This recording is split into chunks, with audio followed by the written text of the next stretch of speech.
Hello, my seventh grade students. Today I will be showing you how to do part one of lesson 4-1, rational numbers, opposites, and absolute value. Now we already handled absolute value, so I'm going to be skipping part two, but today you're going to look at part one. I know that this was assigned before break, but not that many people did it, and maybe it was confusing, so I thought I would go through it today and then ask you to do part one again, and there's not that much that you really have to do with it, and I'll explain that as this goes on, but I want to show you part one of this lesson. So let me click on that. That would make sense, right? All right, so here we go. So this video explains rational numbers, whole numbers, and integers. So I'm going to let them take it away here. There's a guy with the big head. He doesn't talk, though. Somebody else does. Here are some examples of rational numbers. 1/2, 19/4, -21/5. What about -7/10? Is it a rational number? Yes, it is. -7/10 can be written as a fraction in the form (a/b), which means it's a rational number.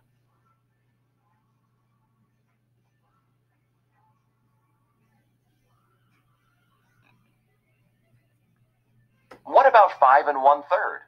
Is it a rational number? 5 1/3 can be written as the improper fraction 16/3, which is in the form (a/b). So it is a rational number. 9 9/100 is a rational number. So is -6 25/100. Now I'm going to pause there before they get to whole numbers. Basically, what they're telling you is fractions and decimal numbers are considered rational numbers. There are also irrational numbers we're not going to worry about right now, but you can see that these decimals are nice and neat. -6.25, it ends right there. Fraction, -21/5. -7/10, which is equal to -0.7, 1/2, 19/4, 5 1/3, 9.09. All those are what we call rational numbers. But those are not whole numbers. So what are whole numbers? Well, you know already, you just don't know that you know. So I'm going to click on and show you. Whole numbers is a subset of rational numbers. Here are some examples of whole numbers. 0. 0 can be written as 0/1, which is in the form (a/b).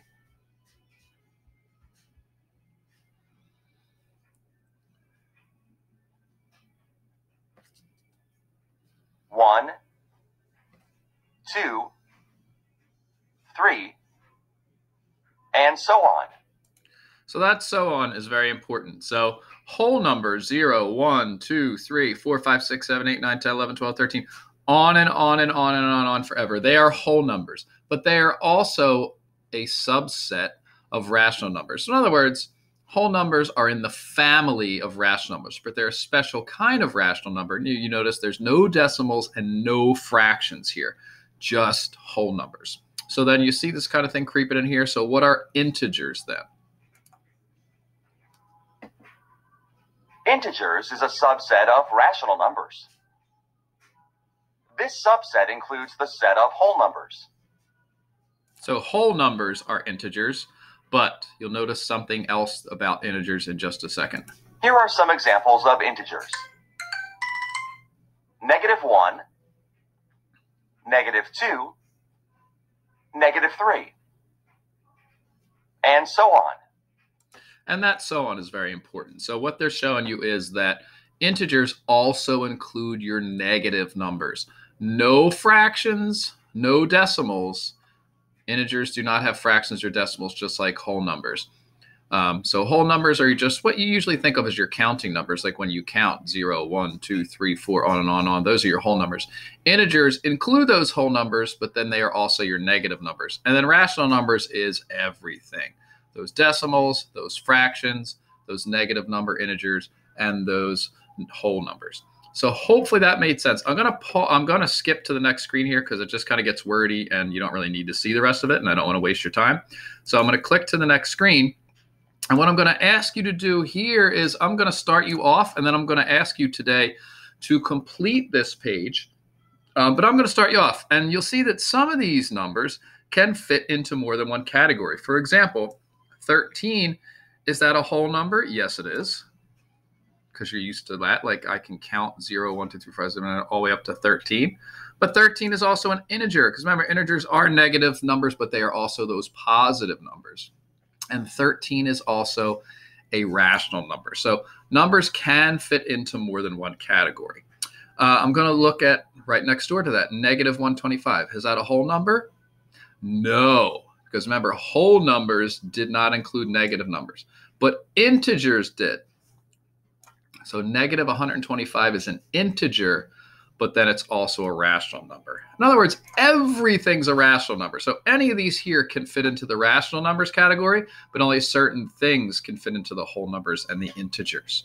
And then I'm going to take one more. I'm going to take negative 3/4. Is that a whole number? No, because it's a fraction. Is it an integer? No, because although it's negative, it is still a fraction, so that's not an integer. So that would just be considered a rational number. So I'm going to ask you to do that today on digits. I'm going to ask you to finish this by categorizing all those, the rest of the numbers that I did not categorize for you.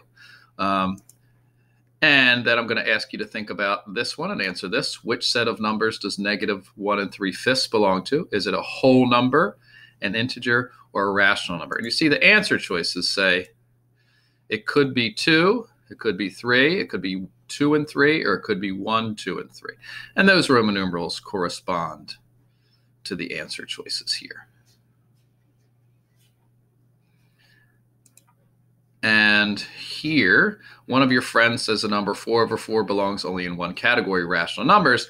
Another friend says it belongs to each category, whole numbers, integers, and rational numbers. Who is correct? Well, go on to the lesson and see. You can click show answer and they'll show you.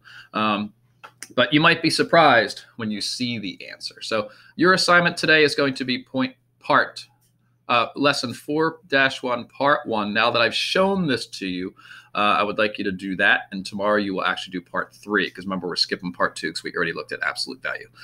So now I would like you to log on to digits, and I would like you to do part 1, just like I showed you, but you will complete the parts that I did not complete. And then tomorrow, part 3. All right, well, enjoy. If you have any questions, let me know.